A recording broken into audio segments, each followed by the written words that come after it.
Greetings, friends. Fáilte go dtí on Laurelin seo is Misha Antone. This is Live Irish Myths, episode number 286. Tonight, I have the great pleasure of returning to the wonderful A Social History of Ancient Ireland by Patrick Weston. Joyce, hope you're all keeping well and in good form. Please do. If you're watching, participate in the chat.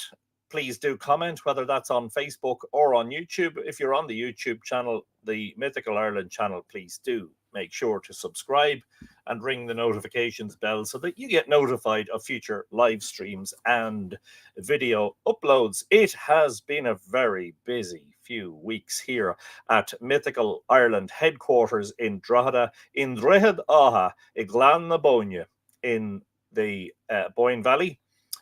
It's cloudy at the moment. It looks like it's going to do some rain, but in fairness, while the temperatures haven't always been brilliant, we haven't had a huge amount of rain lately, leading to some crop marks being visible. And if you've been following Mythical Ireland on Facebook and Instagram over the past week or 8 days, you'll know that some very, very special things have turned up in the landscape. Subsurface remnants being revealed by crop marks, mostly in the spring crops. If you're subscribed to the Mythical Ireland email newsletter, by the way, that is a free service.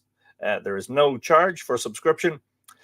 You'll know that we've been putting out, well, I've been putting, it's just me, twice weekly emails. The Sunday email was delayed. It will go out this evening after the live stream. And the subject of that is crop marks, and the very interesting phenomenon this year that the winter sown crops are all very healthy and ripe because they got lots of rain over the winter. But the spring sown crops, which were sown late because of the wet ground at the end of the winter, are now struggling for moisture because we haven't had that much rain. Anyway, if you're not subscribed, you can do so on any page of the website. The link is already in the YouTube description, but just in case you haven't got it, I will share it now. I'll share a specific page where you can become a Mythical Ireland insider. Please do subscribe to that service. Very worthwhile. It's not a spam service. I hope that you find all the emails educational and interesting. Many of the emails run to about 1,500 to 2,000 words. They're long read emails. And I hope, as I say, that you find them fascinating and interesting. I'm going to say hello to all the people who are commenting. First in the house this evening, or in the library this evening, is, not surprisingly, Elaine Dent-Lingenfelter, who is in the melting pot in Texas, where it is 36 Celsius today. Wow. Right now in Ireland, it's probably around 17 Celsius. I will confirm that momentarily by checking the METAR information for Dublin Airport. The live information. Dublin Airport is about 20 miles to the south of me here. 16 Celsius currently. A lot cooler than where Elaine is. Hope you're able to keep cool, Elaine.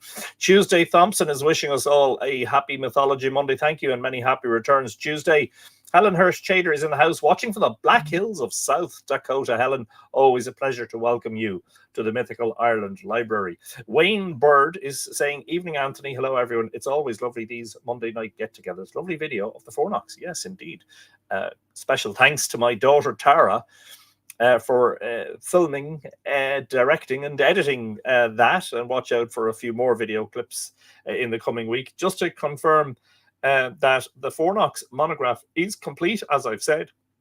It's being proofread. I'm hoping to get it sent to the printer by Friday. So this is all about now just reading and rereading and making sure that there are no mistakes, typos, inaccuracies, repetition, or bad grammar. At which point I'll be going, click, send, and the next time I'll be talking about it, I will have physical copies in my hands, which I'm very excited about, as you can imagine. Brendan Byrne says, good evening, Anthony and the Tua. Just wondering if we could do a rain for sunshine swap with anyone.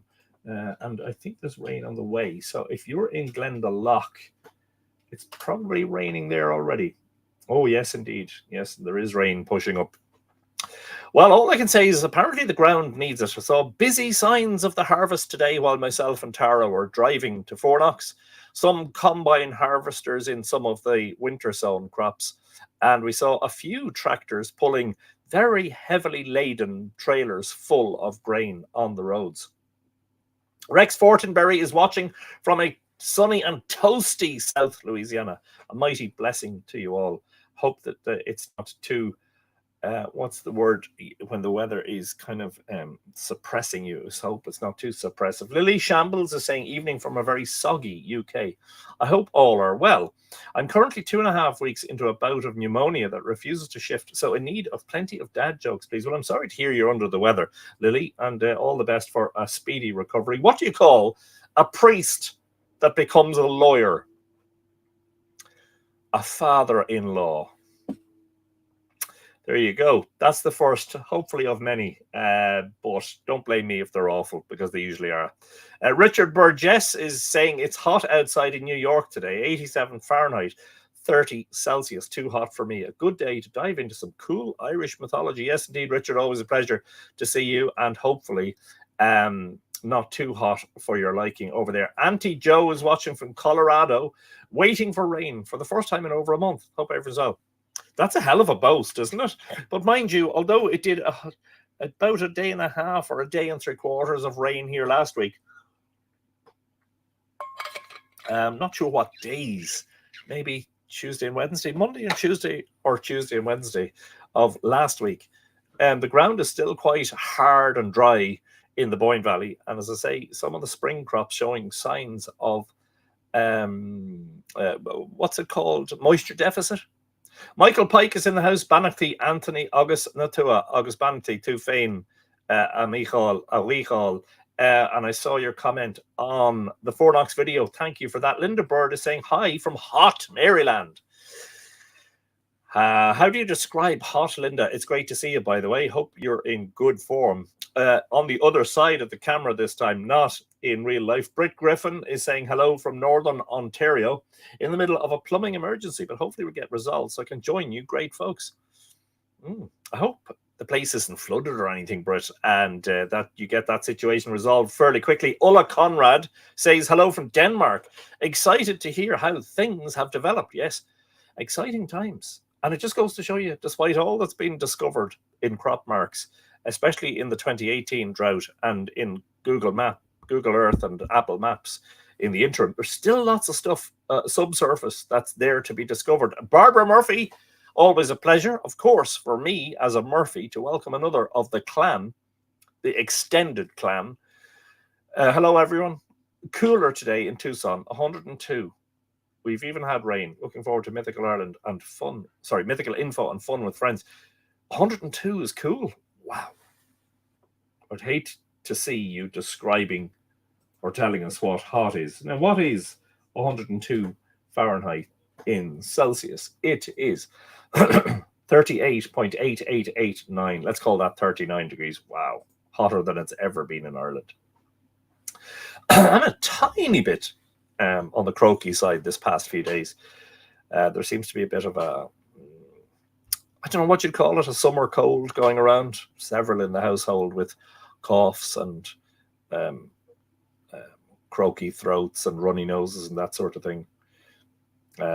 Edina Sparks tells us it's a hot 98 Fahrenheit there. Well, do you know what? Keep it there, because I'm perfectly happy with my 16 Celsius right now. Edina, always a pleasure to see you. Tom King is in the house on Gowa. The Smith of the Smooth Road. Well, it's a beautiful evening at the Boyne Valley. Birds singing and a good fire going. Enjoy story time. Speaking of which, time for a wee dram. That Boan stuff is quite nice, isn't it? Yes, indeed. Mariana Dunn is saying Banachty, Dear Tua, and Anthony from Alexandria, Virginia, with expected heat index of 105 degrees today and higher tomorrow. How do you even tolerate that? It'll not be too long, though. You know, the way time is flying. Half the year is behind us already. Summer solstice is more than 3 weeks ago.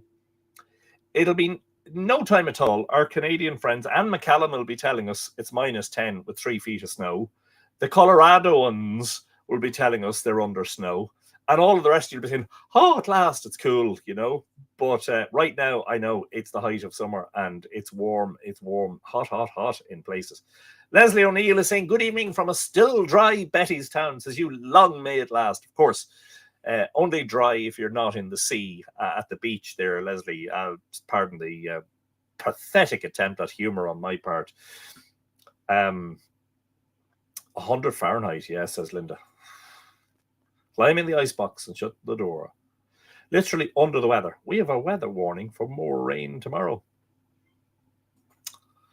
We can't complain really, though, can we? Really. Burr Whelan is saying, hi, Anthony, hi, Tua. Rain threatening in Dublin and plenty of humidity. Yes, I have the door open, actually, and I just open the window just to cool things down a tiny bit. Anthony Wickham is in the house. Good evening, Anthony, from County Wexford. Up, though, what do you call Wexford? No, I've forgotten the nickname for the county of Wexford. Anthony, it is always a pleasure to welcome another Anthony into the Mythical Ireland Library. Hope you're in good form. Welcome. Anne McCallum is in the house. Hope all are well. Speaking of, just stopping and say hello. I'm in the Catskills in New York for a wonderful week of music and dancing. It's very hot, but it's magic. Been coming here for many years and love it. Catskills Irish Arts Week. Brilliant stuff, and have a ball. Hope you have a fantastic time. Tell us all about it when you get back. And yes, don't let the Live Irish Myths episode distract you from your fun. Anna L is in the house. Good evening, Anthony and all the two. It was great to meet you in person at Fornox, Anthony. Unfortunately, short visit due to my daughter's pain after tooth extraction the day before. Ouch. But altogether, had a great birthday weekend. Thank you for an amazing tour and great stories. You're very welcome, and it was my pleasure to meet you. Actually, you're just reminded me, I must share the photo. The one that I took. I hope that your daughter is feeling much better now. And yeah, we went over to the Hill of Tara afterwards and had a lovely tour of Tara. And thankfully, there was no rain, so it was great. But a great pleasure. Yet another of the Mythflix Tua that I have met in person. Brilliant stuff. Sandra Boothroyd says, evening, oh, you mythical Irelanders. Hello, Sandra. Trononawa Machara. Who else is in the house? Mark Gordon is saying, good day from Des Moines, Iowa. I think that's how you say it, is it? That sounds French. What is the origins of that? Des Moines. I think it's Des Moines, isn't it? Yeah, we'll get to a frigid 75 Fahrenheit. Steady on, Rex. You know it won't be that cool until the winter time. That's what you're talking about, isn't it? The winter, yes, of course. Janet Moran is happy to be here. We're very glad to have your company, Janet, as always. Hope you have a good one. Funky Pixie 1, who's watching on YouTube, is saying, hey, this is such a treat. You kept me going through COVID. Jan Callahan from London here. The heavens just opened like monsoon. Wow. Well, Jan, such a pleasure to welcome you to the live stream. And yes, I'm glad to hear that we kept you going during COVID, especially when we were all locked down and feeling a bit uncertain and a bit afraid about everything that was happening. But glad to be back in sort of semi-normality these days. Amanda June Haggerty tells us that she's in Bellingham, Washington. We have a maximum of 72 degrees today, and there's a nice breeze blowing in from the bay. Perfect day. It's such a perfect day. That's 22 Celsius. That's a nice day, all right. Caroline Dash says, good evening all. Good evening to you, Caroline.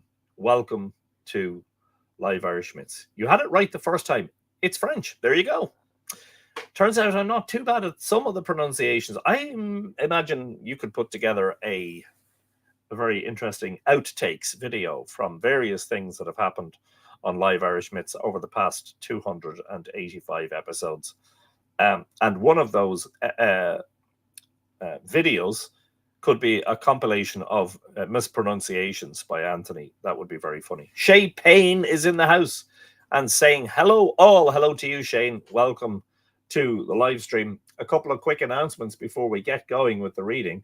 If you're in Ireland, you may know that this Saturday, the 20th of July, myself and my good friend Simon Tute of Monumental Ireland. You may have seen the beta test of his wonderful Monumental Ireland app.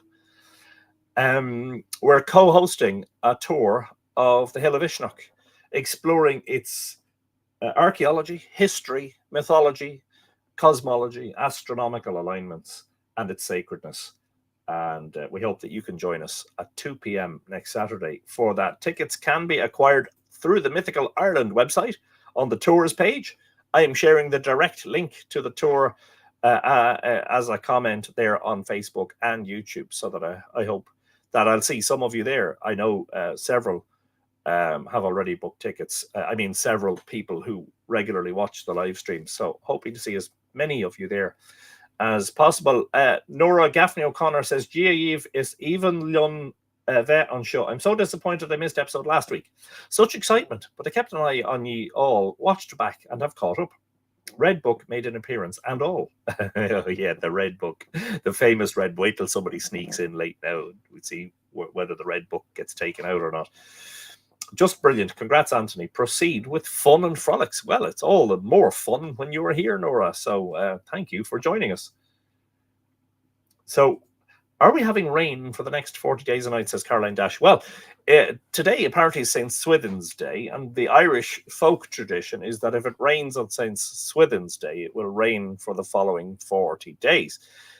However, not to burst your bubble too much, and I hope that it doesn't rain for 40 consecutive days, because last July of 2023, was the wettest July on record here in Ireland. But just to say that I did read a post by a meteorologist, I think, today, saying that a study of the weather patterns, historical data, shows that, in fact, if it does rain on St. Swithin's Day, it doesn't rain for 40 days afterwards. But it's generally not a good sign if there's low pressure and a moist low pressure system over Ireland in the middle of July, really, you know. Lexi Erickson tells us, I'm just back on. Facebook is not my friend today. Yeah, well, we're glad to have you here, Lexi, and that you got your technology issues sorted out. But just to remind you that if you have difficulties on Facebook, and I've said this on a number of episodes before, the YouTube feed generally seems to be steadier and better. So that's maybe an option for some of you if you're having Facebook difficulties. Catherine Woodruff tells us, hello, dear folks, from a humid, hot Wisconsin. Chilling here with the best interesting people and stories. Wow. Are they in your house? We should come over there. Oh, you mean here on the live stream? Ah, yes, I see. Okay, right. Yes. Johnny Wilson is saying a big hello from Dublin, Ireland. Brilliant stuff, Johnny. Looking forward to seeing you next week. I think you're booked in, aren't you, for the Newgrange Farm tour. And just a reminder that the next Newgrange Farm Archaeological Park tour is next Tuesday. That's the 23rd of July at 12:30 noon. And there are tickets available for that. And we explore the wonderful and rich archaeology of Newgrange Farm, which occupies much or quite an extensive area of the Brunabonia landscape. And also, we get access to the Chamber of Newgrange with an OPW guide as part of the tour. So there you go. Right, will I get stuck in? I'll keep an eye for latecomers, and maybe the Red Book should be kept close at hand, just in case. So today, we're continuing the section on religion, learning, and art. And we're going to finish this section, which, actually, what is the original title of this section? Pardon me while I leaf through the book and allow some of the latecomers to find a seat without me noticing. Yes, religion, learning, and art is probably the section, but is the individual chapter in here? I am a tiny bit croaky. I hope you can forgive the slight croakiness of my voice today. If I need to, I will suck on a lozenge to alleviate the croakiness. My throat is not sore, thankfully. Touch wood. Oh, I can't find it now. Paganism. Yeah. Okay. And then we'll be starting the section about Christianity. But that's very interesting too, you know. Sporadic internet at best in Catskills, says Anne McCallum. Well, I hope that it's not too sporadic. All hail the Red Book, says Nora. Michael Pike says, no, not the Red Book. Sounds like something from Monty Python.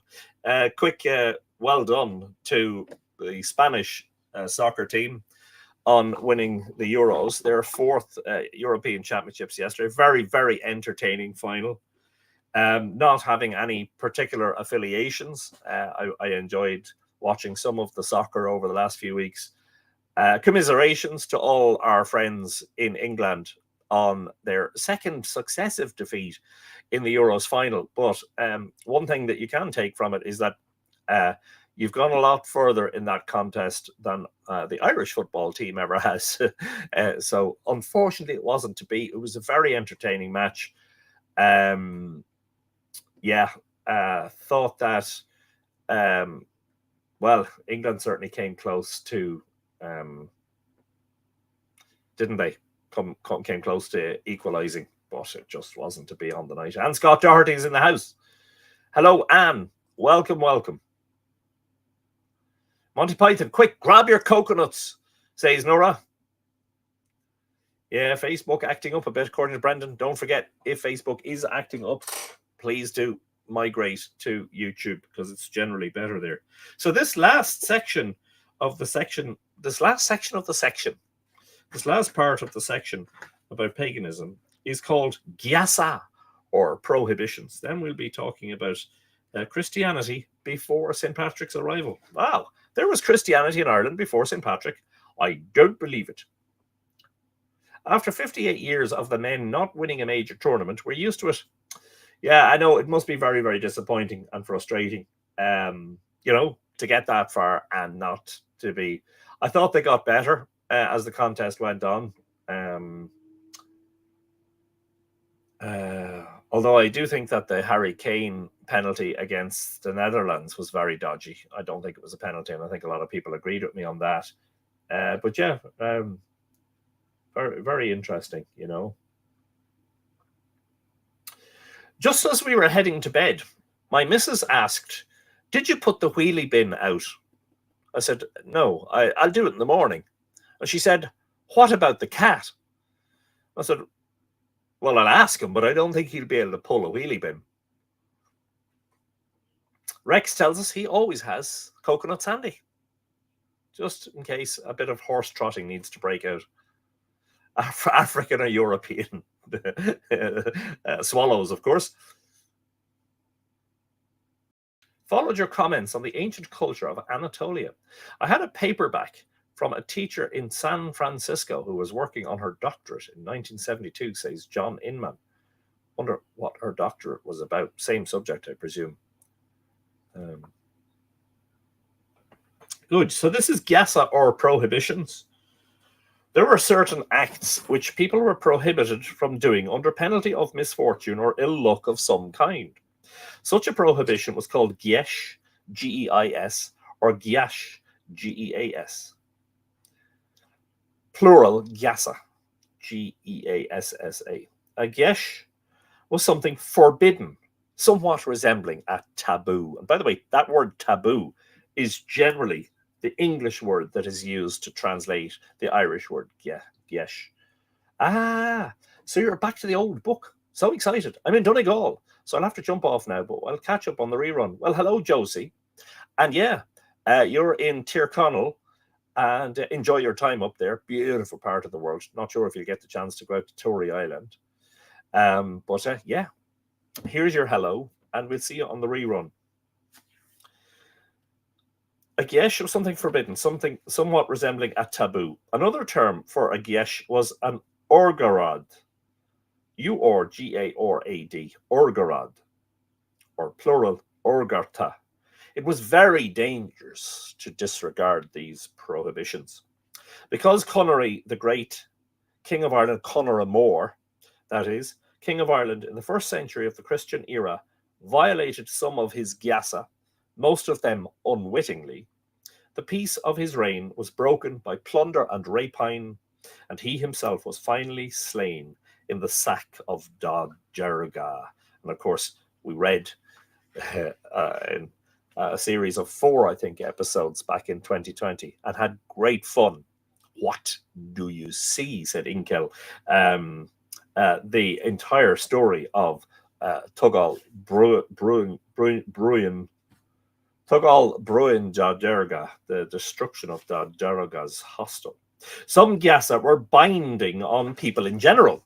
Thus, on the day of King Leira's festival, it was Geas for the people to light a fire anywhere around Tara until the king's festival fire had first been lighted.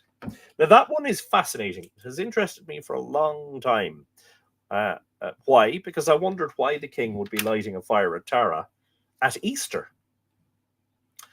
And it turns out that the king didn't light a fire at Tara at Easter. He lit it at Fiach Chowro, which is the once in 3-year festival of Tara, which was a Samhain festival, a festival at the beginning of winter, at the time of year that we would sort of celebrate still in Ireland with Halloween, but the old astronomical cross-quarter date of Samhain would put it about a week after our Halloween in the Gregorian calendar. And so whoever was writing Tíreachán or Moraku, the lives of Patrick, the hagiographies, basically carried out some contortions, some twisting of the facts to make St. Patrick's arrival coincide with the king's lighting of the fire. The king was never going to light a fire around the equinox, the spring equinox. This was a fire that was generally lit at Samhain. Johnny Wilson is wondering, is anyone going this Saturday to the Hill of Ishnach tour from Dublin? He's looking to share a ride. So if you happen to be going, please get in touch by private message with Johnny and maybe organise some carpooling, which would be great because the organisers, the wonderful people who run Ishnach do encourage carpooling because they want to keep their carbon footprint down, which is fair enough. Hello, Barb Jordan. Sneaking in late. Will I get the red book? No, that wouldn't be nice. Seeing that she's so cheerful by saying hello, everyone. It was Geas for anyone to bring arms into the Palace of Tara after sunset, and that's from the Brehon laws. Interesting stuff. So if you're going in after sunset, a bit like Gandalf going into the hall, the great hall at Edoras, you'd have to leave your druidic or wizardic staff outside. You wouldn't part an old man from his walking stick. The most interesting of the Geasa were those imposed on kings, of which the object of some was obviously to avoid unnecessary personal danger or loss of dignity.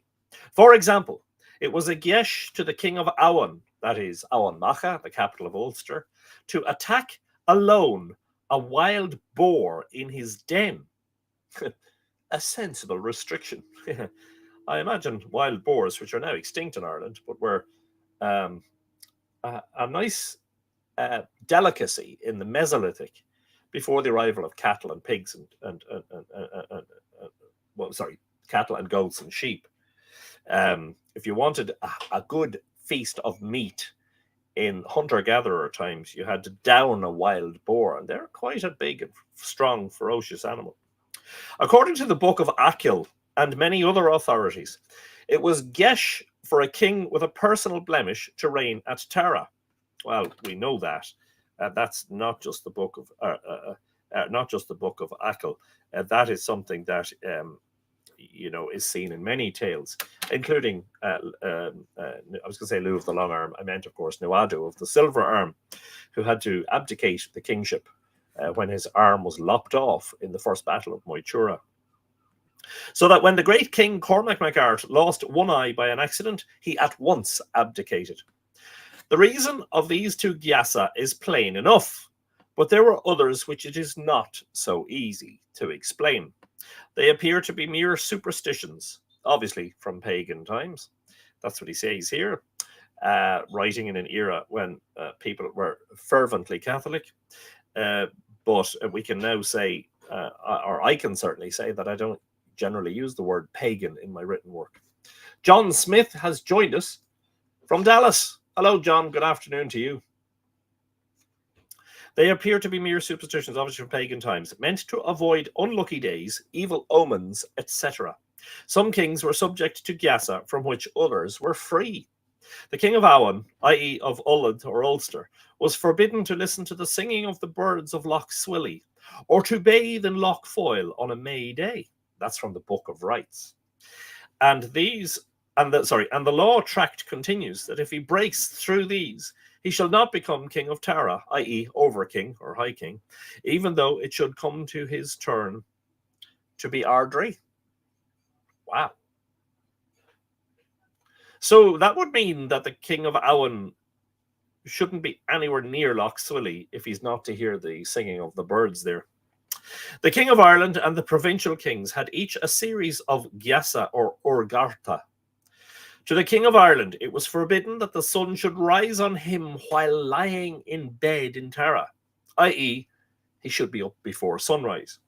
He was not to alight from his chariot or horse on Moy Bray on a Wednesday, that is the plain of Brega. He should not traverse Moy Callan after sunset, or incite his horse at Fawn Cor. He was not to enter North Teffia on a Tuesday, or go on board a ship on the Monday after May Day, or lead his army across Maine, a ford on the River Inny, on the Tuesday after the 1st of November, or go round North Leinster left-hand wise under any circumstances. That's all from the Book of Rights. I think that's Laurna Gyart. We cannot assign a reason for any one of these strange Geasa. So just taking some margin scribbles here. Some of them, perhaps most, arose from the horror of some former catastrophe, the memory of which has been lost. For example, when Maeve's champion Loch elects to meet Cuchulainn in single combat, he refuses to fight at a certain ford because his brother had been killed there, and the combat goes on at the next ford above. Individuals were often under Geasa to follow or refrain from certain lines of conduct, the prohibitions being either taken on themselves voluntarily, should I say, or imposed on them with their consent by others. Fergus MacRoy, ex-king of Ulster, was under Geasa not to accept an invitation to a banquet, i.e. he was obliged to accept it. It was the Geas of Finn McCool. He was under Geasa not to accept an invitation to a banquet, i.e. he was obliged to accept it. It was a Geas of Finn McCool to sleep more than 9 nights running at Allen. There were many Geasa on Cuchulainn, one of which forbade him to pass by a cooking fire without turning aside to visit it and tasting the food, and another to refuse any man's challenge to combat. Well, there you go.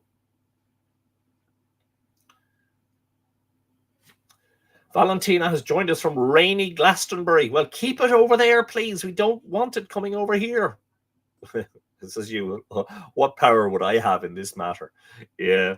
Good evening to you, Valentina. I hope you're in good form. Sometimes persons used Geasa to obtain a request, and when the request was reasonable, just, and necessary, the abjured person could not refuse without loss of honour and reputation. Hence, the demand was often put in such form as, quote, I place you under heavy Geasa, which no true champion will break through to do so and so, unquote. In this manner, the witch lady in the story of the chase of Slieve Cuchulainn forces Finn to search for the ring, that's Slieve Gullion in Armagh, to search for the ring she had dropped into the lake. That's from Joyce, Old Celtic Romances, same author, different book. And Marvan put the arch-poet Shanachon Torpesht under Geasa to obtain a copy of the lost story of Toin Bo Quelne. That's from the Oceanic Society Transactions, Volume 5, page 103, should you be interested in following up the sources. It is well known that Geasa or prohibitions were and are still common among all people, whether savage or civilized. They flourish at this day among ourselves. People will not dine in a company of 13, or remove to a new house on a Saturday, or get married in May. What are these but Geasa, and quite as irrational as any of those enumerated above? We did previously read in this very same volume about the licentious behaviour associated with May during the Bealtaine season. You were not obliged to the strictures of your marital contract. Apparently, you could run wild and free with abandon with another maiden or another woman or another bloke, whatever whatever you're into. Yeah, apparently lots of people in former times were having sex all over the place in May, despite the fact they were married, and this was all perfectly okay. The other thing that's interesting here is this thing about not moving house on a Saturday. That phrase, although I haven't heard it in recent years, was certainly still extant during my lifetime, because I heard, I think, my own mother say at one time, we have a saying that is Saturday sitting, short flitting, something like that. And that's an indication of a continuation of this old Geasa, that you shouldn't move house on a Saturday, otherwise you will be stricken, as it were, with some ill luck associated with your new life or your new abode. Lynn Murphy, I'm late. I was going to reach for the red book, but let's not do the red book this week. Lynn, on account of the fact that your name is Murphy and that you fully admitted to being late, I'll forgive you this time. But remember, you're supposed to give us an excuse as to why you're late. This is very important stuff. I'm joking, of course. Lynn, it's a pleasure to see you. Lynn also says, I have heard it a few days ago, the other day. There you go. Saturday sitting, short flitting, I think is the phrase, isn't it? After sunset seems to be an ongoing story, as the deeds of the cottage suggest that the right-of-way on St. Kevin's Road is for daylight hours only. Wow, there you go. Imagine the King of Tara had to be out of bed before sunrise every day. That's okay in the winter when the sun rises at 8:30 in the morning, but not in midsummer when it rises before 5 a.m. Wow, that's a long day. So we've reached chapter 10, which is called Christianity, and section 1 of this is specifically titled Christianity Before St. Patrick's Arrival. Excuse me. I imagine a month of freedom saved many a marriage, says Lily. Certainly very interesting. I mean, I know there's such thing as open marriage, and some people practice that, but most people are kind of, not okay with concubines and, licentious behavior and, running amok with other partners or whatever. But anyway, Robert Bell is saying a Saturday flit is a short sit. Yeah, it's Saturday flitting, short sitting. I was getting it the wrong way around, wasn't I? Look, that'd be typical me, some days I don't know, as they say in Ireland, I don't know my arse from my elbow some days. Saturday flitting, short sitting. Poem. Oh, there's a poem. There's a rhyme about it. This is from duchas.ie, which is a folklore collection, Irish Folklore Commission collection. It is said that Saturday's flit is a short sit. There's a rhyme about the days of the week. This is how it goes. Monday for health. Lily, get well soon. Tuesday for wealth. Wednesday, best day of all. Thursday for losses. Friday for crosses. And Saturday, worst day of all. Well, I don't know about that. When I was young, Saturday was the best day of the week. Day off school and didn't have to go to mass. So lots of time for playing. Just get a cat. My cat, Nietzsche, brilliant name, wakes me at 5 a.m. every day, says Caroline. Brilliant. Lynn Murphy says, boot up the Jacksy. Yeah. Yeah, Saturday flitting, short sitting. Wow. It will not be expected that this short chapter should contain anything like a comprehensive essay on the ancient Irish Church. I will merely touch on some religious points characteristic of Ireland, and on some others which, though not peculiar to our country, are not very generally known. That there were Christians in Ireland long before the time of St. Patrick, we know from the words of St. Prosper of Aquitaine. Is it Aquitaine? Who lived at the time of the event he records. He tells us that in the year 431, the year before St. Patrick lit the Paschal fire in Ireland, Pope Celestine sent Palladius, quote, to the Scots believing in Christ to be their first bishop, unquote. And of course, we've previously said, I think last week or in the last couple of weeks, that the Scots, of course, refer to the Irish, that long before the Scottish people of Scotland were called Scots, Scotty was a name for the Irish. And Bede, that's the Venerable Bede, repeats the same statement. Palladius landed on the coast of the present County Wicklow. There you go, Brendan. And after a short and troubled sojourn, he converted a few people and founded 3 little churches in that part of the country, namely Kilfinna, Teach na Roman, the House of the Romans, and Downach Arte. The Reverend John Francis Shearman has undertaken to identify these, and his identifications are probably correct. See Father Shearman's essays in Kilkenny Archaeological Journal, volume for 1872 to 3, and succeeding volumes. It may be considered certain that Kilfinna, or as it was also called, Kilfinna Cormac, pronounced Kilina Cormac. Oh yeah, because Finna would have a H or a shave, it would be lenited. Kilina Cormac is the venerable little cemetery. I didn't see Desiree, who would be commenting on the pitter-patter of Saskia's paws as she heads out to the outdoor toilet. I know there is sayings rhyme about doing washing on a certain day. Yeah, the best place to find that is actually on the Dukas website. Do a search on dukas.ie. I'll just paste it in there as a link, and you'll undoubtedly find some results. So Killeen Cormac is the venerable little cemetery now called Killeen Cormac in the townland of Colbanstown in Wicklow, 3 miles southwest from Dunlavin, and nearly midway between that village and Ballator. It is believed that this was the burial place of the poet Dovtach, converted by St. Patrick, and of his 3 sons. And here stands the bilingual Ogham stone monument mentioned in the next chapter. The bilinguals, I inserted a word there that wasn't there. It was on the line below.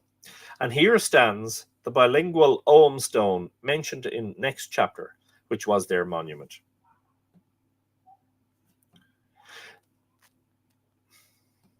Besides these direct records, the existence in Ireland of pre-patrician Christianity is alluded to in some very old native traditions preserved in the lives of St. Patrick.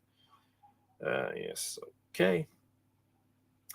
There must have been Christians in considerable numbers when the Pope thought a bishop necessary, and such numbers could not have grown up in a short time. It is highly probable that the knowledge of Christianity that existed in Ireland before the arrival of before the arrival of Palladius and Patrick in 431 and 432 respectively, came from Britain, where it is pretty certain there was a well-established Christian church in the 3rd or 4th century, or at any rate, where there were large numbers of Christians from a very early time. Don't forget, too, that Cormac MacArt, the 3rd century High King of Tara, the aforementioned king who we said in the end of the last chapter had to abdicate the kingship after he lost an eye because he was blemished, was said to have been converted and baptized. And he apparently lived and reigned in the 3rd century AD, while Patrick didn't arrive until the 5th century AD. When we consider the constant intercommunication that existed in those ages between Ireland and Britain, it would be strange indeed if the faith did not find its way to Ireland. However, the great body of the Irish were pagans when St. Patrick arrived in 432, and to him belongs the glory of converting them. See what I mean about, whatever about Joyce's scholarship, which was wonderful.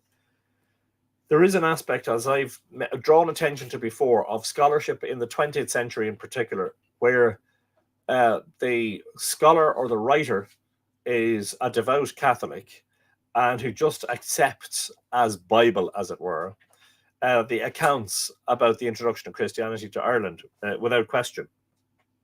And here, bestowing upon Patrick the glory of the conversion of the Irish pagans. I could talk a lot more about that, but I won't for the moment. As St. Patrick and his companion missionaries found new terms in the Irish language to designate the offices, rites, and ceremonies of Christianity. Saskia doesn't want to go out. You want to stay here? Do you want to listen to the Irish myths? Is that it? You want to listen to me talking about St. Patrick? Right. They had to borrow numerous words for the purpose from Latin or from Greek through Latin, which became changed in form to suit the Irish laws of pronunciation. Hence, Irish sacert or sagart, a priest, from sacerdos, originally pronounced sacerdos. Yes, thank you. Episcop or espok or aspog, a bishop, from episcopus, and of course, episcopal, relating to bishops. Kill, C-I-L-L, or Kel, C-E-L-L, or C-E-A-L-L, Kiel, a church from Kella, originally pronounced Kella, K-E-L-L-A. Eklas, or Aglash, a church from Ecclesia. Regles, a church, a compound of the same word. Chempul, a church from Templum. Daunach, which literally means Sunday, and also a church from Dominica. Baslach, a church from Basilica. Cleric, a clergyman. A scholar from Clericus. Ab, A-B, or Ab-A-B-B, an abbot from Abbas, A-B-B-A-S. Monarch, M-O-N-A-C-H, a monk. And of course, our good friend, the author and broadcaster, Monachon Magan, whose first name means, isn't it little monk? Monachon. From Monachus, a friend, oifriend, afren, the mass, from offerenda. Fascinating stuff. Really interesting, that section. So a lot of Irish words relating to aspects of the church borrowed or corrupted, as it were, from Latin or Greek through Latin. Another Irish word for a priest, far less common than sacert, is crumther, but apparently with the lenition pronounced criffer, C-R-I-F-F-E-R, but this original spelling C-R-U-I-M-T-H-E-R, criffer. According to Cormac's glossary, page 30, if you have it on your shelf, like I have behind me. Yes, indeed, it's there. The Irish borrowed criffer from the Welsh premter, for prem in the Welsh, as he says, is crum in the Gaelic, by the usual change of P to C. While the Welsh borrowed their premter from presbyter. Also, notlac, N-O-T-L-A-C, the modern version of that is nullig, N-O-D-L-A-I-G, Christmas, from Latin natalitia, a birthday feast, and Cóisc, Easter, from Pascha, as in Paschal. In Irish, the same person was usually doorkeeper and bell ringer, hence the word astror or astra, derived from Latin ostiarius. A janitor was the usual Irish term for a bell ringer. Cailleach, A nun is one of the few Irish ecclesiastical terms not derived from Latin. In an old Life of St. Bridget, it is stated to be derived from Caille, a veil. Cailleach, the veiled one. Cailleach, a nun, is to be distinguished from Cailleach, an old woman or a hag. Are you not enjoying this? What? What? You can sit there. No problem. You can. Saskia, you're more than welcome to stay. But you have to be quiet. No be a conch. No be a bark oil. This second section about Christianity is called The Three Orders of Irish Saints. I just tried to catch up on any. It sounds like Saskia is typing, says Lynn. Yeah, she has this kind of pitter patter of paws on the floor. Efforts are now being made to extract her gently. And Coda is trying to join in as well. This is fun. In an old catalogue written in Latin by some unknown...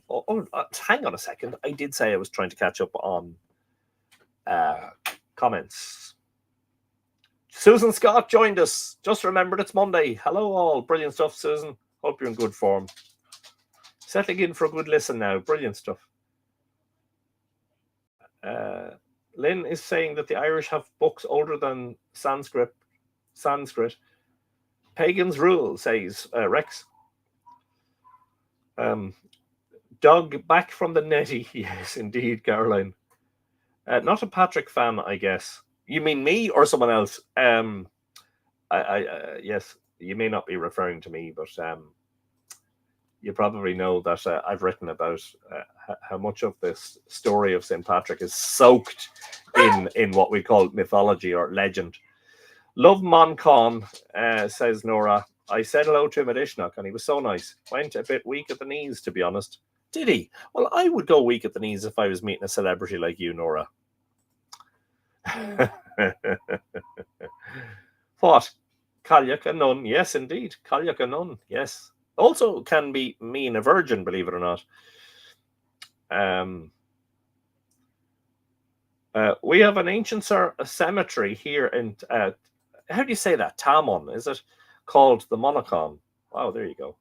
Not to be confused with the Necromonicon. Anybody know what that reference is? The Necromonicon. Natasha is saying, the Morrigan, the Dagda, let me get my shoes. I've heard a nun was called Cailleach before and cheats it in Ireland, says Lexi. I thought Ashtori was actor, or was it Journey? Arg, you can see how bad I am at Irish. Neil Gaelgore, mate. No, everyone's a Gaelgore who's trying, who speaks even a little bit of the language. Even Biogon. Biogon Gaelga. I thought it meant witch. It does mean witch, but it means several things, you know. It can also mean nun and a virgin. Tamon or Chachmona. In an old catalogue written in Latin by some unknown author, not later than 750 AD, published by Usher, and recently by the Marquis of Bute, from an independent authority, the ancient Irish saints are distinguished into three orders, and much information is given regarding them. The following are the famous... Okay, bear with me one moment while I help with the...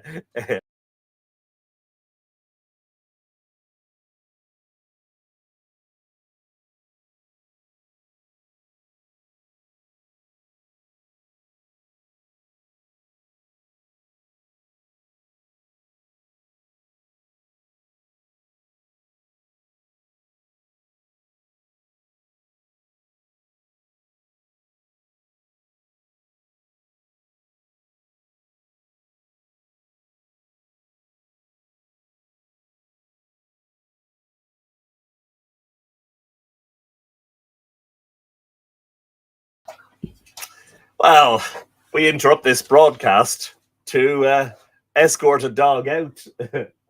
I've no problem with her staying, but she didn't want to stay. But it turns out she's gone back outside again. There you go. Dogs will be dogs. The following are the main points of this valuable old document, the very words being given in translation with quotation marks, as far as may be found convenient.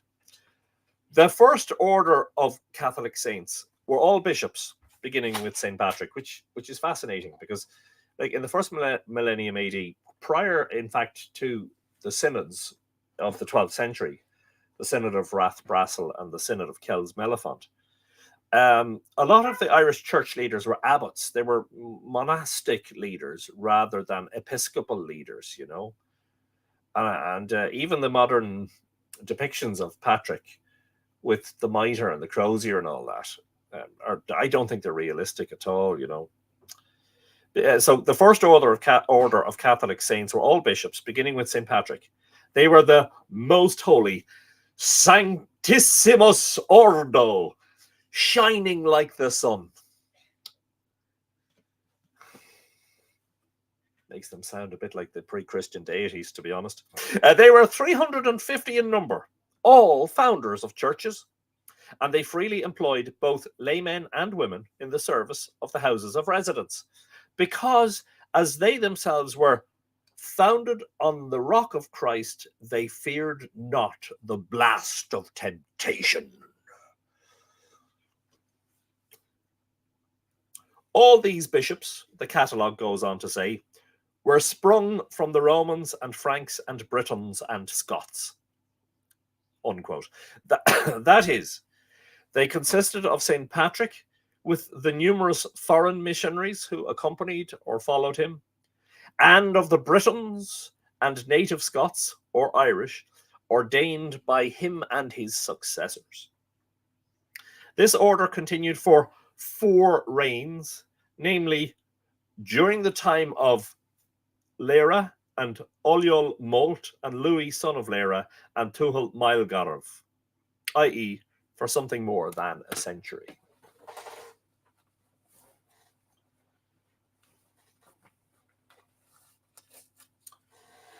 Let me just quickly, so on the discussion of the word Cailleach, let me just check the modern dictionary. Now, I have loads of them on my shelf, but let me Cailleach,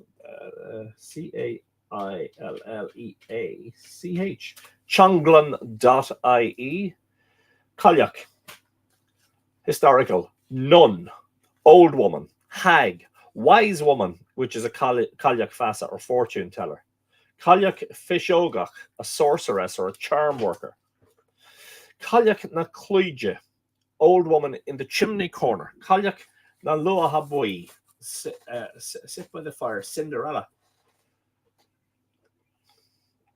etc. But where is the bit that says virgin, etc.? Okay, one moment. Let us go to an older authority, that being Dineen's folklore, and allow him to relate to us the various meanings of the word Cailleach. No, I'm not saying this isn't. Yeah, this is definitely. I'm 100% sure that one of the meanings of Cailleach is virgin. So this is an older folklore published in 1927. Cailleach.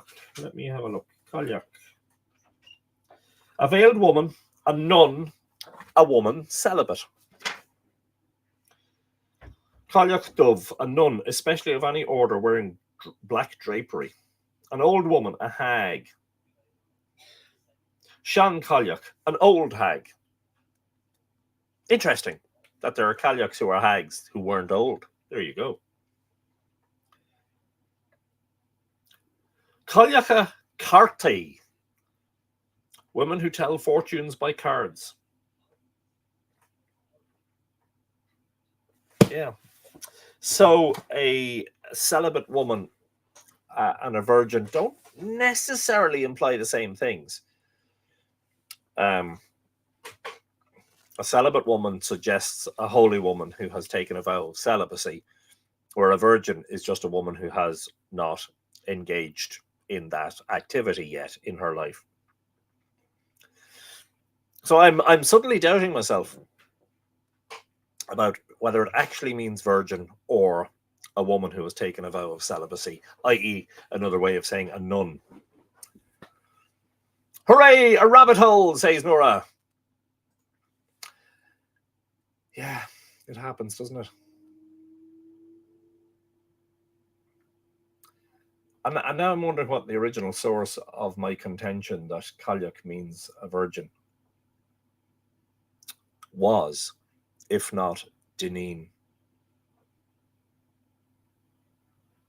Let me try one other source. The other dictionary. Béarla agus Gaeilge, folklore Béarla agus Gaeilge.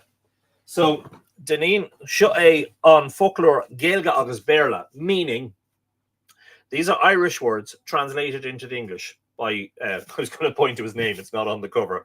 It's there, it's on the spine. Dineen. This is seo é on folklore Béarla agus Gaeilge, meaning English and Irish. So English translated into the Irish by L. McKenna, S.J. He was a Jesuit. Published in, I think, 1935, if I'm not mistaken. Yes, indeed. So let me look up the English word virgin and see what he says.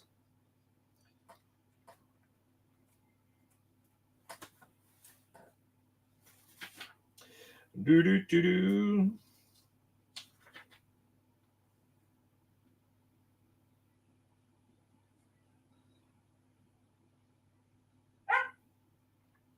And what do you know?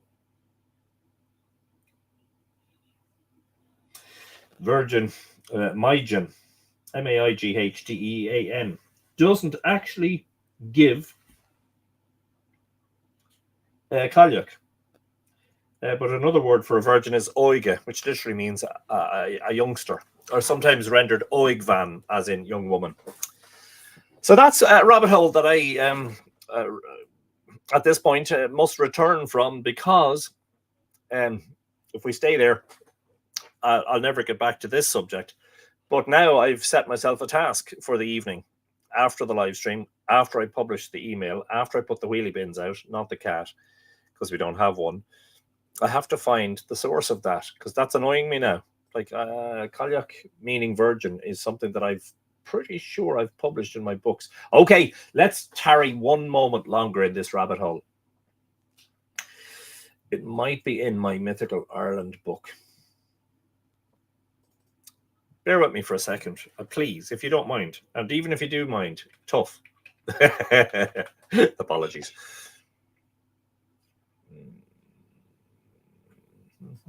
Let me drag it over to this screen so I can read it here.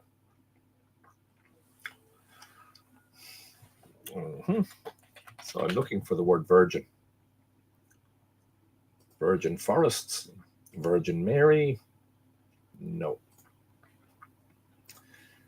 That's going to annoy me now, because there is a difference between a celibate woman and a virgin. We have to distinguish those two things. Yeah, fascinating. I shall return to it. Subtitle for this episode, says Lily, Anthony in search of a virgin. Nora is encouraging me to stay down the rabbit hole. It's like, at what point do we come back? Ask Madonna, says Burr. No. Like a virgin. Yes, never mind. Don't even pursue that lyric. This order continued for 4 reigns, namely during the time. Oh, yes. The second order was of Catholic priests, numbering 300, of whom a few were bishops. They did not allow women to serve in the monasteries. These were very holy, sanctuary, and they shone like the moon. They lasted for 4 reigns, that is, from the latter years of Tuathal Maelgarbh, and during the whole of King Dermot's reign, that of Donal and Fergus, the 2 grandsons of Murdoch, and of Aed, son of Ainmire, a little more than half a century.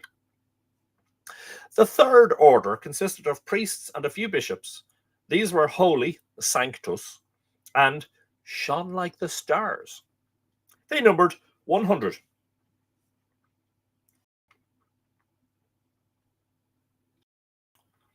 All of whom lived in desert places, refusing to possess private property. And of course, when we say desert, of course, we don't mean sandy, barren, hot places. We mean a spiritual desert, a place where someone would go to be a recluse, to be an ascetic.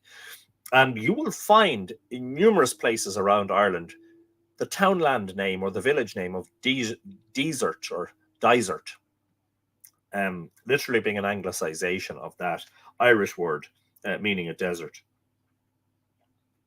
Refusing to possess private property and subsisting on herbs and water and on the alms of the faithful. These lived during 4 reigns, that is, the reigns of Eid Allen, who in consequence of his evil devices reigned but 3 years, and of Donal, and during the joint reigns of Kellach and Conal, the sons of Maelcova, and of Eid Sláine, and they continued to the great mortality.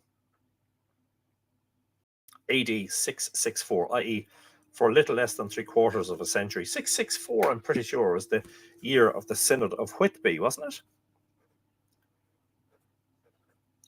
I can't even write. Sorry, apologies, folks. I'm taking a margin note here, and I wrote what was supposed to be a capital S, and it looked more like a 5.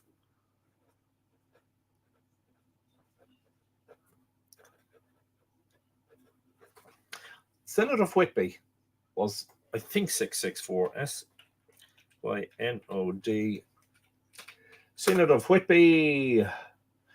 The Synod of Whitby was a Christian administrative gathering held in Northumbria in 664. Yes.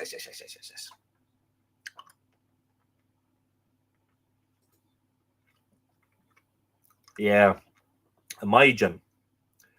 Or Ogiel. Wow. Dad jokes and pop songs.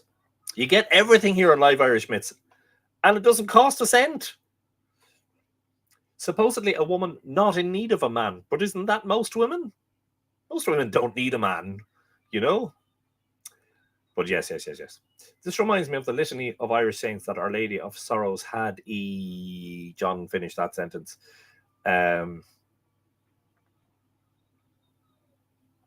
Big differences, says Lynn. Yes, indeed. Subtle in some ways, but not so subtle in others.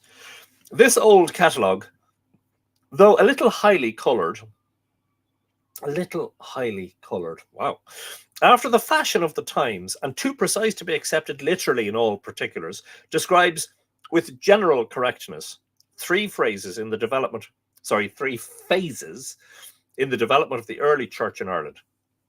Put into matter-of-fact language, the historical statement is briefly this. 1. For a little more than a century after St. Patrick's arrival, the work of conversion was carried on by the patrician clergy and their successors, who were nearly all active missionary priests. Many belonging to this order were foreigners. 2. During the latter half of the 6th century, monasteries spread rapidly over the country, and monastic clergy then and for long afterwards greatly predominated. Our late friend, the great Mike Bailey, the dendrochronologist, who we had as a guest on Live Irish Myths in Conversation during 2020 or 2021, had a very interesting theory on the reason for the explosion of the foundation of monasteries and churches after 540 AD, which is just mentioned here, that monasteries spread rapidly in the 6th century.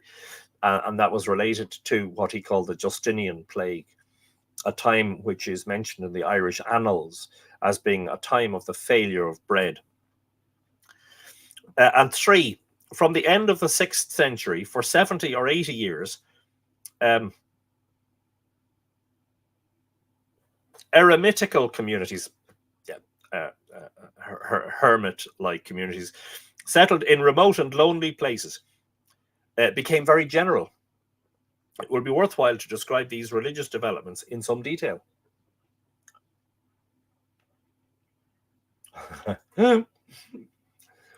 Brendan is saying that just to say some of you lot on the live stream are driving a racing car. Well, I have a Lada trying to keep up. Keep up, boy, will you? And three, this is section 3 of this chapter called The First Order, Patrician Secular Clergy. During the century and a quarter following St. Patrick's arrival, i.e. from AD 432 to about 559, hang on, before I progress, there is a long article on the Mythical Ireland website featuring it's called Tree Rings and Catastrophes, Irish Myth, Archaeology, and the Fascinating Revelations of Dendrochronology. Maybe bookmark that to read after the episode's finished, but just scroll down to the section dealing with the Justinian plague and the foundation of immediately after 540 AD. Here's what Mike Bailey said, the late Mike Bailey. We're very sorry that he has passed on. There's a huge upsurge in the activity of founding churches in Ireland. As people enter a time of crisis, they turn to God for salvation. Santa Barbara, California, very elegant. Monastic we. John, something wrong with your comments. They seem to be getting truncated. Sorry about that. During the yes, we said that already, Anthony. From AD 432 to about 559, the clergy who laboured to spread the faith among the people appear to have been, for the most part, unconnected with monasteries. In other words, they correspond to the present secular or parochial clergy. But though they commonly remained in the several districts where they settled and built their churches, and though there was a sort of understanding that each had charge of the people who inhabited a district extending some distance round his church, which the others took care not to encroach on, nevertheless, the district over which each exercised jurisdiction was not well defined. Rua says hi from Belfast. Hello. Trononawa to all our friends in Bailfarishta.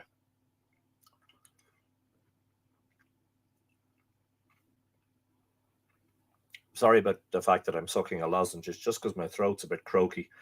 Bishops, as we shall see, were appointed not to districts, but to tribes and monasteries.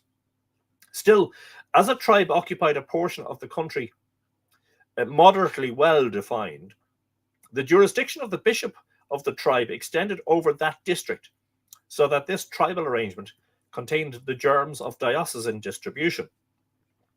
The exact topographical limits of the several dioceses were laid down for the first time at the Synod of Rathbrassel, about the year 1118. The patrician clergy, as they may be called, were the first order of saints. Among them were many distinguished bishops, some of whom are named in the catalogue. There were monasteries and schools also during the whole of this period. And many of the abbots were bishops, but monasteries did not constitute the main feature of the ecclesiastical system. For the life of St. Patrick, and it may be added to the life of the first order of saints in general, was, as Dr. Healy remarks, quote, too full of missionary labours to be given to the government or foundation of monasteries, unquote. During this period, therefore, the clergy devoted themselves entirely to the home mission, the conversion of the Irish people, which gave them quite enough to do. I'm sure it did. For more than 30 years, they were led by their great master with all his fiery and tireless energy. After his death, his disciples and their successors continued the work, but the struggle became a hard one, for the Druids seemed to have somewhat recovered the influence they had lost during St. Patrick's life, and exerted themselves to the utmost to retard and limit the spread of the faith. And besides this, many unconverted pagans still remained, in most parts of the country. Now, how long is this next section? Because I don't want to take on to read. No, that's very long. There's no way I'm going to get. No, that's not going to happen. So I think we shall leave Joyce for now and continue the discussion, or if there are questions. And it's annoying me now. Kalyak being a celibate woman rather than a virgin. Let me just check the other books that I've written. Let me search through them.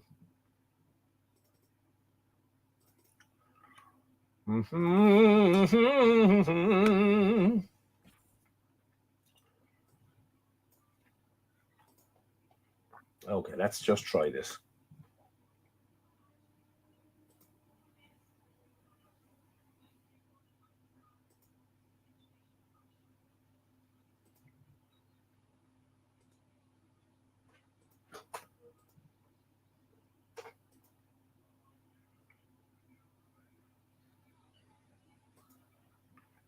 The word virgin in St. Brogan Cloyne's poem is translated from the word Kalyak, the word we've come to recognize as hag. This is from page 213 of the 2020 edition, the latest edition of Island of the Setting Sun.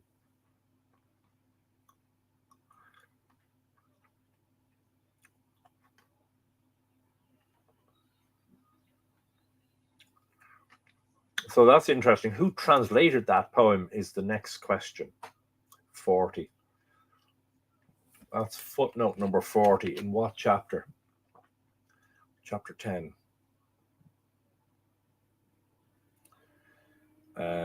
Footnote. What did I say? Footnote number 40, was it? Who translated Brogan Cloyne's poem? Cloen. There are two virgins in heaven who will not give me a forgetful protection, Mary and St. Bridget. Under the protection of them both may we remain. Let me go to the footnote in the references at the back of the book. Chapter 10, number 40 is what I'm looking for. This is from Island of the Setting Sun.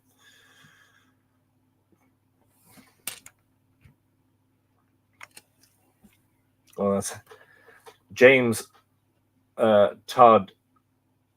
James Henthorne Todd. 1854. Yeah.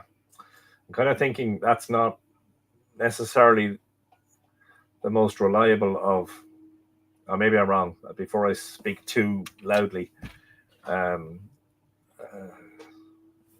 Just looking for James Henthorne. Is it Henthorne or Todd? It's one or the other. Laura Imwin, the Book of the Hymns of the Ancient Celtic Church of Ireland, Irish Archaeological and Celtic Society. Sounds like a decent enough source in terms of its reliability. Yeah, so let's go back.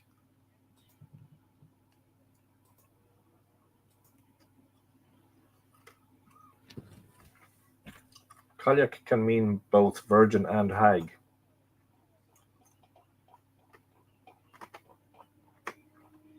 Sorry, I'm chewing on my sweet now. Just want to just double check all this.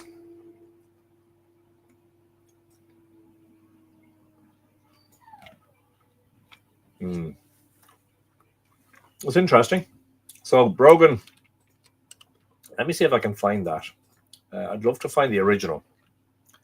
Brogan Cloyne poem about Bridget. Let's see if I can find that on and quick answer is no. That's something I'll have to dig deeper for. We have already tried the folklores. Hosier likes his whiskey neat, says Natasha. As do I. If I want whiskey, I order whiskey. If I want water, I'll ask for water. Did we push Anthony? I think I went voluntarily, Brendan, in fairness. You know, it's a habitual thing, you know. Silent Pilgrim says, good evening from, is that Bingen? Or Bingen? Missed the start. Not to worry. It will be available as soon as we finish the live stream. You can rewatch the video on both Facebook and on YouTube.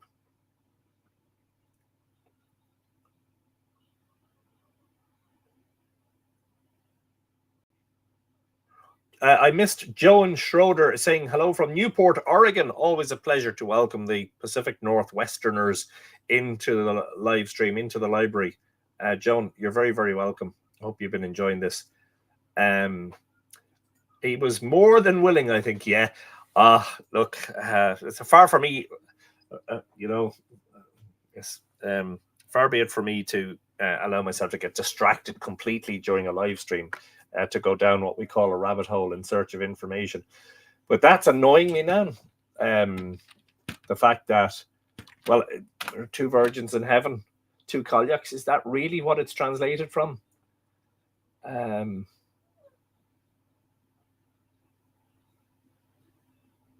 hymn in praise of St. Bridget of Brogan Clone. Yeah, but I want the original Irish. I need the Irish. I don't just want the translation. I need to see that word.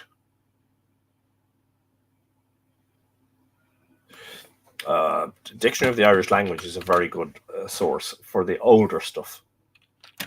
So we've already searched Changlan, which is a collection of modern dictionaries or folklore. Kalyak, a veiled woman, in a sense, married woman. Penitent wife, a married woman who becomes celibate. Wow, that's very specific. That's not what we read earlier. We read just a celibate woman. It can also mean an elderly woman, a hag, a witch, or a crone.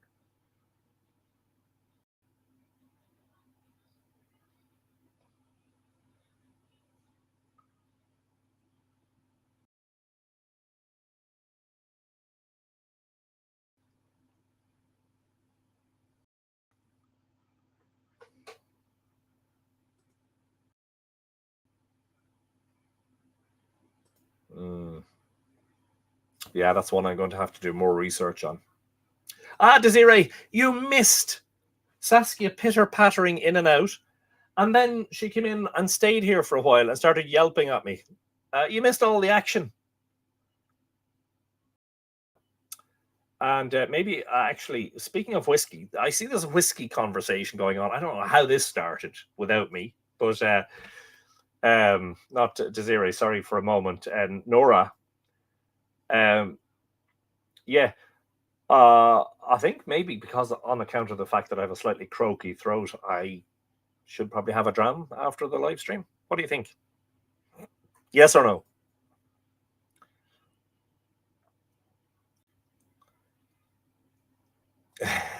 Barbara is telling Desiree, you'll have to listen to the replay. Saskia was very present. Yes, indeed she was. Only if it's Tullamore Dew. Well, I wouldn't be that fussy. I have a nice bottle of Jameson Black Barrel, which is quite nice. But don't forget the Redbreast, 12 will do, 15 if you have it, Lots of people saying yes, yes, yes. Double, says Wayne. Double or nothing. Nora's saying go for it. Yeah. Just a tiny bit croaky tonight. So I think a whiskey would, for medicinal purposes, of course. And only for medicinal purposes. Yeah. So there's some discussion still to be had about whether Kalyak, meaning virgin, is accurate, considering that several sources have said Kalyak means a celibate woman, and a celibate woman and a virgin are to be distinguished, as it were. They're not exactly the same thing. Valentina says, I like the green spot too. I haven't tried it. We're on our way, Anthony says, Brendan. Well, if you're coming up this way, Tom King shared a photo during the live stream a few weeks ago. He has the biggest collection of whiskey in this region. If you wanted a whiskey tasting session, you couldn't do any better than to go to the Forge of the Smooth Road at Bohermeen. There you go. Mariana agrees. Jameson Black Barrel. I have it. Yeah. I have a couple of the Boan distillery. That's the local distillery here. It's only a mile away from me as the crow flies. Very nice stuff. Very, very nice stuff. The Slane I have tried, but I haven't tried it from a bottle. I only did a sample tasting out there a few years ago. So that is Slane Castle. I'll have to try that again. We were talking about at one point about doing a whiskey tasting tour. Apparently, this is the best rabbit hole ever, according to Nora. Yes, small detour, says Brenda. Well, relatively small, you know. I'm having a G&T, says Lexi, and it's 14:24 GMT in Denver. You mean it's 14:24 local time? Yeah. Wow. Sure. Why not? Do you know what I mean? You only live once, Lexi. You know. Yeah, Wayne is pointing out that Tom hasn't said much. Tom is probably busy forging over there. Tell us more, Tom. What rare whiskies have you got that we haven't mentioned? I like the honey whiskey from the place by you, says Anne Scott Doherty. There's a lot of very nice stuff. Nora Gaffney said it'd be rude not to, and I'm inclined to agree. And as I say, purely for medicinal purposes, of course. Don't forget that this evening's email, which I'm going to be sending out in the next hour, is all about crop marks and what has been revealed in the last week or so, and what could potentially be revealed. It's a long read email. Subscribe to the Mythical Ireland emails on the website if you're interested in receiving these regular, twice weekly usually, emails. Let me just check how long this is. Sorry.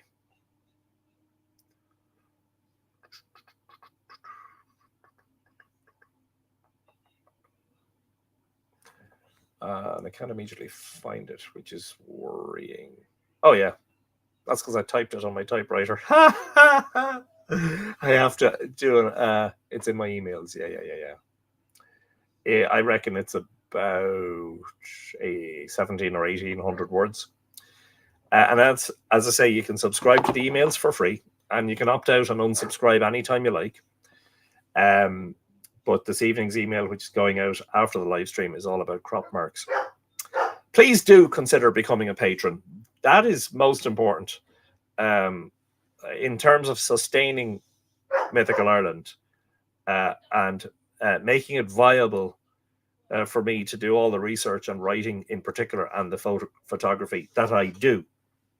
Please do become a subscriber. A patron.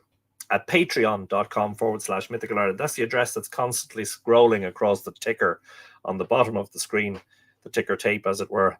And the best level in terms of value for money is the Bronze Age level and above. That's $10 a month. The cost of a couple of good cups of coffee, or a cost of one very decent dram of whiskey, you know, when you think about it. A great episode.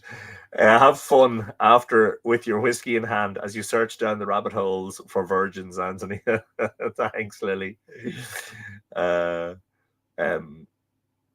Stag Breath honey whiskey. I haven't tried it, but I mean, I'd be willing to. If anybody's offering, like, you know, let's go on a whiskey tasting. Let's find a venue. Let's bring together as many nice and rare whiskies as we can, and rate them all on a scale of 1 to 10, you know.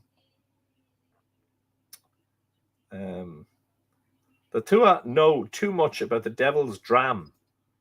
Love this lot, says Brendan. There's a grand selection of holy water at the Forge. All part of the experience. Sharing is caring. Hiccup. Brilliant, Tom. Yeah, sharing is caring. So, you know, we all want a dram. Right. What's Tom King's? I'm just going to share Tom King's air code. Let's all drive there right now. Oh, wait. We can't, because some of you guys are hours away, and then you won't be able to drive home. Oh well, there goes that idea. I'm just trying to think, is there anything else that I've missed out on? Oh yeah, the Fornox monograph, final proofreading being done. and hoping to get it sent to print by the end of this week. And the print turnaround will probably be a week and a half. Publication date is the 1st of August.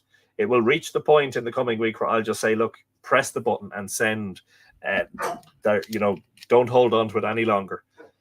Let it go. And finally, after a long year of hard work and dedication, the Fornox monograph will be published. Yay! Come on over. The price is right, says Tom. I would just charge 50 quid a head, coming in the door, and then just say, you get 3 samples for your 50 quid.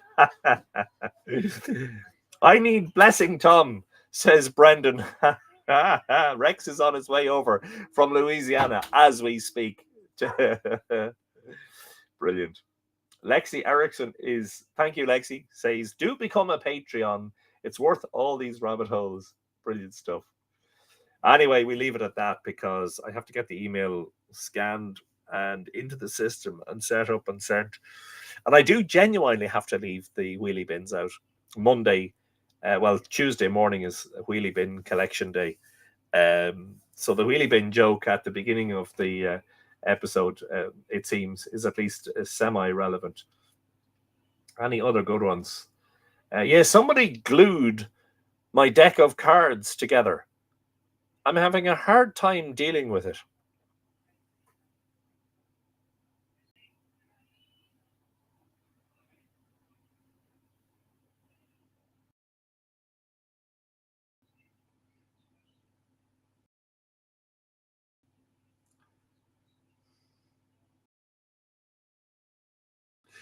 Man and a woman,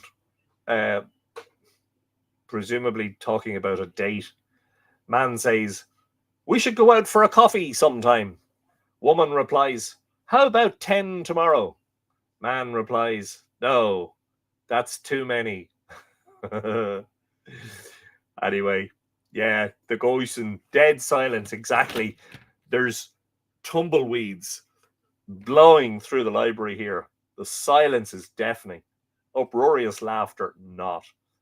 Groan emoji needed, yes, says Barbara. Definitely needed where I'm involved, I can tell you. Thank you, Nora. You're very welcome. I hope you all have a great week. And don't forget to tune in next week, of course, for our Live Irish Myths every Monday, except for on the odd occasion when I'm doing something else and I reschedule till the Tuesday or whatever. Hope you all have a fabulous week. And yes, to all of you who have pre-ordered the Fornox monograph over recent months, hopefully, finally, you'll be getting your printed copy signed and delivered to your house rather soon, which is exciting. All right. Silent Pilgrim is asking when the next plane to Era is. Whiskey tasting sounds really good for a Monday night. I couldn't agree more. I think it's a brilliant suggestion. We should do a live, in-person Live Irish Myths in a pub. And we all taste whiskey while we're, chatting,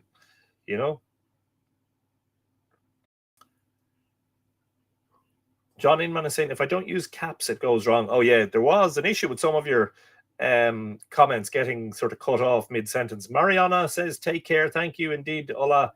Have a great week too. Yes, indeed. We'll do our very best. Such a fun time again, says Elaine. I'm on the telly on Nationwide on Thursday. Tune in, my friends. That's RTE 1 TV.